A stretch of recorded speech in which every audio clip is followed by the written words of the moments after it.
آپ جینس کے نیچے بھی پہن سکتے ہیں اور آپ جو ہے وہ کسی قسم کی پینٹ کے نیچے کیجول ویئر کے اندر بھی پہن سکتے ہیں.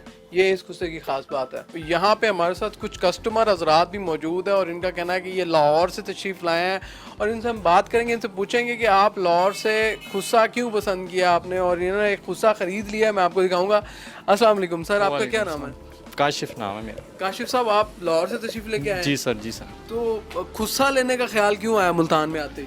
ملتان میں تو اصل میں خصے کا اس لیے کہ ملتان کے خصے مشہور ہیں اور اس کی جو کوالٹی ایک نظر آ رہی ہے, اس کے اوپر تلے کا کام ہوا ہے, اس کی ایک گریس نظر آ رہی ہے, اس لیے مجھے یہ پسند آ گیا اور میں اس کو خرید رہا ہوں. زبردست ہو گیا. ناظرین, یہ کاشف صاحب جو لاہور سے تشریف لائے ہیں ملتان میں, اور کیونکہ ان کا کہنا ہے کہ ملتان کے خصے پوری دنیا میں مشہور ہیں, تو انہوں نے یہ خصہ جو ہے وہ خرید لیا, اور اس کی وجہ یہ ہے کہ اس کے اوپر تلے کا کام ہوا ہے بڑا خوبصورت قسم کا. اور اس کو پہن کے اور باقی جوتوں کو پہن کے آپ کیا فرق محسوس کرتے ہیں؟ مطلب بس یہ اپنے اپنے شہروں کی روایت ہے اور یہاں کا ایک عجیب, مطلب کہ بندہ ایک پرسنالٹی اس کی ایک علیحدہ نظر آ رہی ہوتی ہے, نکھر جاتی ہے بندے کی, جیسے بندہ خصہ پہنتا ہے. کیونکہ پہلے یہ ناظرین میں آپ کو بتا چکا ہوں کہ یہ جو خصے ہیں ان کا آغاز مغلیہ سلطنت سے ہوا, تو یہ پہن کے بندہ جو ہے وہ کرتے کے نیچے یا پھر کسی بھی چیز کے نیچے یہ جب خصہ پہنتا ہے تو اس کی شخصیت میں نکھار ہی الگ آ جاتا ہے. اس کو روایات اور اس کی جو ثقافت ہے وہ اس کے پورے جسم میں اور اس کے پورے دماغ میں وہ اس کو محسوس کرتا ہے. کیا کہیں گے آپ اس بارے میں؟ بس ہماری ایک ثقافت ہے, پنجاب کی ایک کلچر ہے, تو اس کلچر کو زندہ بھی رکھنا چاہیے, تو اس لیے میں نے کہا کہ یہ پسند کرتا ہوں, یہ مجھے اچھا لگا اس لیے میں نے یہ خرید لیا. بس چمڑے کا اس لیے پسند کیا ہے, بیسک یہ چمڑا سیالکوٹ سے بنتا ہے اور یہ میرے والد صاحب پہننا بہت اچھا سمجھتا ہے چمڑے کا خصہ پہننے کے لیے, اور یہ چمڑے کے خصے جو ہے نا گاؤں میں لوگ پسند کرتے ہیں.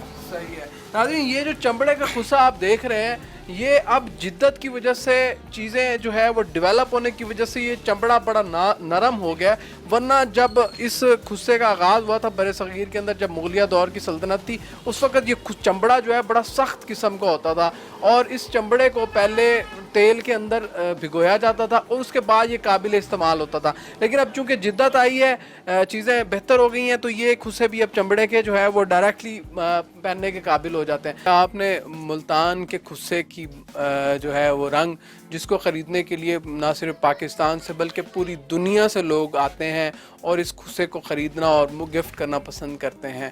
یہ تھی ملتان کی تاریخ کا, ثقافت کا ایک خوبصورت حصہ جس سے ہم نے آپ کو متعارف کروایا.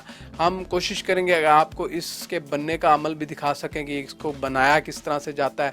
اس کو بنانے کے اندر زیادہ تر ہاتھ کا کام استعمال کیا جاتا ہے اور مشین کا کام کم سے کم ہی ہمیں دیکھنے کو ملا ہے. ہم کوشش کریں گے کہ آپ کو اس کا کوئی کارخانہ بھی وزٹ کروا سکیں جہاں پہ اس کے بننے کے عمل کو دکھا سکیں. اس کے ساتھ ہی اپنے میزبان ملک نوید حسین کو دیجیے اجازت. دیکھتے رہیے اردو پوائنٹ. اللہ نگہبان. پاکستان زندہ باد.